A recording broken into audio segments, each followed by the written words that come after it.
Titanic ship की आखिरी रात में 1500 लोग अपनी जान से हाथ धो बैठे। क्या आप जानते हैं कि इस घटना के पीछे किसका हाथ था और किसकी एक छोटी सी गलती की वजह से पूरा जहाज समंदर में डूब गया? आइए जानते हैं आज की इस वीडियो में। टाइटैनिक शिप के इन्वेस्टिगेशन के दौरान रिसर्चर्स ने एक अजीबोगरीब चीज नोटिस की।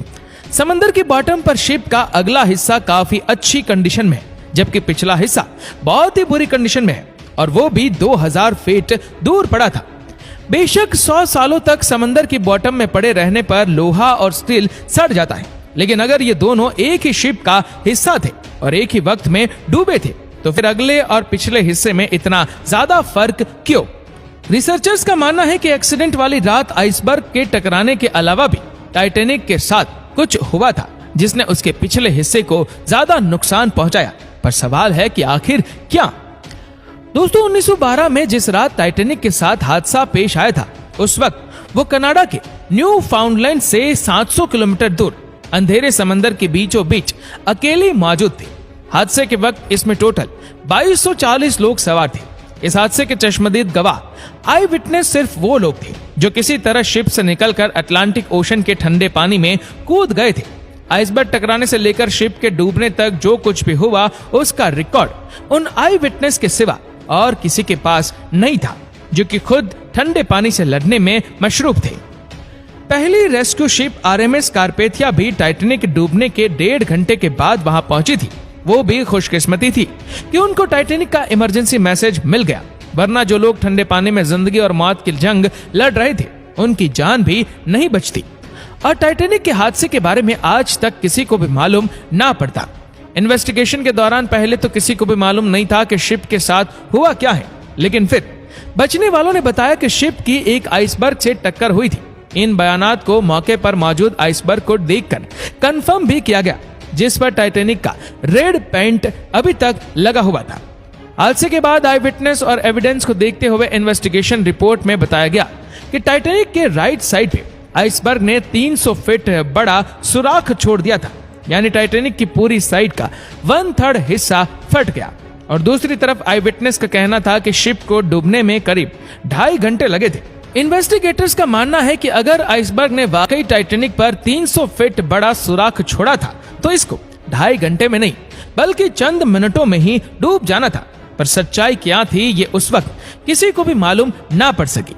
सच्चाई जानने के लिए जरूरी था कि टाइटैनिक शिप को ढूंढा जाए। कई सालों तक टाइटैनिक की तलाश जारी रही और हर गुजरते साल यह मिस्ट्री और ज्यादा संगीन होती गई। आखिरकार 73 इयर्स के बाद जब टाइटैनिक का मलबा मिला, तो यह मरीन इंडस्ट्री के लिए एक बहुत बड़ा ब्रेक थ्रू था। वो सारे सवालात जो टाइटैनिक अपने पीछे छोड़कर गई थी, उनके जवाब ढूंढने का वक्त आ चुका था। अटलांटिक ओशन की 4000 मीटर गहराई में पिछले कई सालों से टाइटैनिक का मलबा काले अंधेरे में मौजूद था। कई एक्सपेक्टेशंस अरेंज किए गए, जिन्होंने शिप ब्रेक की लातादाद फोटोज कैप्चर की। ओशन एक्सप्लोरर पॉल हेनरी नैरगोलेट ने 30 से ज्यादा मर्तबा टाइटैनिक के मलबे का दौरा किया है, लेकिन उन्होंने 300 फीट बड़ा सुराग एक बार भी नहीं देखा। अलबत्ता टाइटैनिक की इस प्रोफाइल फोटो में 30 फुट का ये एरिया जाहिर करता है कि यहाँ पर कोई चीज आकर लगी थी। इसका एरिया सिर्फ 11 स्क्वायर फीट है, और कैलकुलेशन के हिसाब से देखा जाए तो इसमें से 370 गैलन पानी हर सेकंड में टाइटैनिक के अंदर जमा हो सकता था। इसी स्पीड से पानी भरने का मतलब है कि पूरी शिप में पानी टोटल 2.5 घंटे में भरा होगा।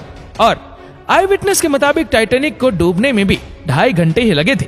यानी एक मिस्ट्री तो सॉल्व हो गई कि टाइटैनिक में 300 फीट बड़ा सुराख नहीं था, बल्कि सिर्फ 30 फीट बड़ा क्रैक पड़ा था। पर यह अकेली ही एक मिस्ट्री नहीं थी, अभी और भी काफी कुछ जानना बाकी था। टाइटैनिक शिप ब्रेक पर इन्वेस्टिगेशन के दौरान रिसर्चर्स को यह समझ नहीं आ रहा था कि शिप का अगला हिस्सा, जिसे बोव कहते हैं, वो इसके पिछले हिस्से यानी इस स्टेन से ज्यादा अच्छी हालत में कैसे पड़ा है, और इन दोनों के बीच इतना ज्यादा फासला क्यों है। इस मिस्ट्री को सुलझाने के लिए हाईटेक सोनार स्कैनिंग टेक्नोलॉजी का सहारा लिया गया। ROVS ने टाइटैनिक शिप ब्रेक साइट की लाखों फोटोज कैप्चर की और फिर उनको कंप्यूटर ग्राफिक्स की मदद से एक 3D मॉडल में कन्वर्ट किया। इस मॉडल में वह तमाम डिटेल्स भी थी जिनको नॉर्मली इस गहराई में कोई आम कैमरा या इंसानी आंख नहीं देख सकती।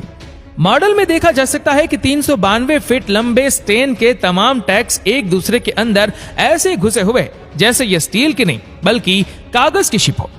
मुख्तलिफ पार्ट्स शिप से अलग होकर आसपास बिखरे हुए। सिर्फ इसमें लगे दो किसी घर के साइज जितने बड़े इंजन हैं जो इसके साथ जुड़े हुए। इसी मॉडल में एक और अहम इशारा भी छुपा हुआ है, वो इशारा जो इस टर्न की इस हालत के बारे में बता रहा है। 110 साल पहले स्टैन जब ओशन फ्लोर से आकर टकराया तो उसके निशानात आज तक यहाँ छपे हुए हैं, जिनको सिर्फ 3D मॉडल के जरिए ही देखा जा सकता है।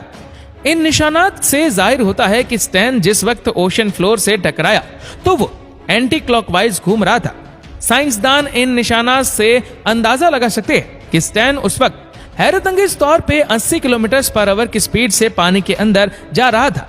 शिप का पिछला हिस्सा जब इतनी स्पीड से पानी की गहराई में जा रहा था तो पानी से पैदा होने वाली फोर्स ने शिप के लूज पार्ट्स को उखाड़ दिया और जब वो 4 किलोमीटर नीचे ओशन फ्लोर से टकराया तो इसके सारे डेक्स एक दूसरे के अंदर धंस गए।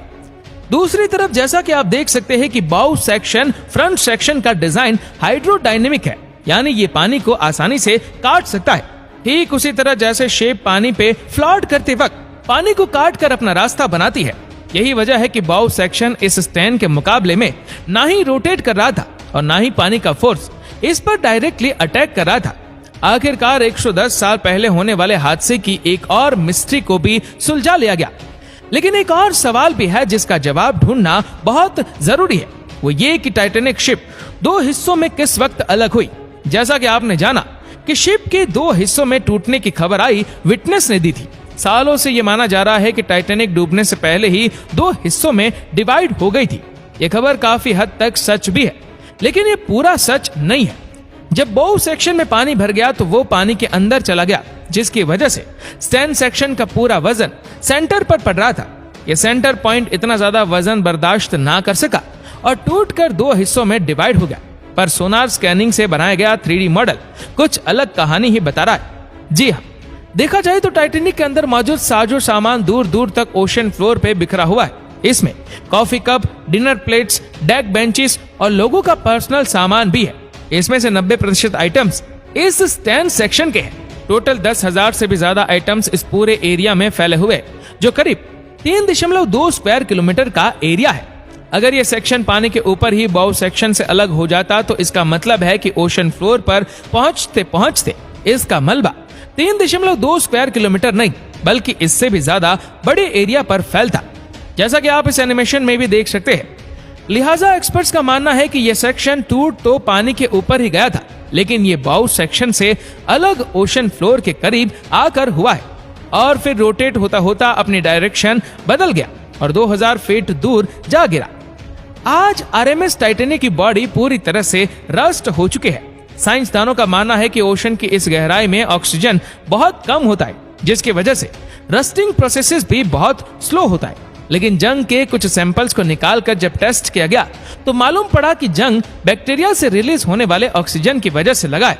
एक्सपर्ट्स का मानना है कि जिस तेजी से इस पे जंग लगता जा रहा है, आने वाले चंद सालों में टाइटैनिक के सारे फ्लोर्स एक दूसरे पर गिर जाएंगे और फिर ये अपनी असली शक्ल हमेशा हमेशा के लिए खो देगी। तो दोस्तों, आपको वीडियो कैसा लगा हमें नीचे कमेंट करके जरूर बताएगा और इस वीडियो को आप अपने तक सीमित ना रखें, जितना हो सके इस वीडियो को शेयर करें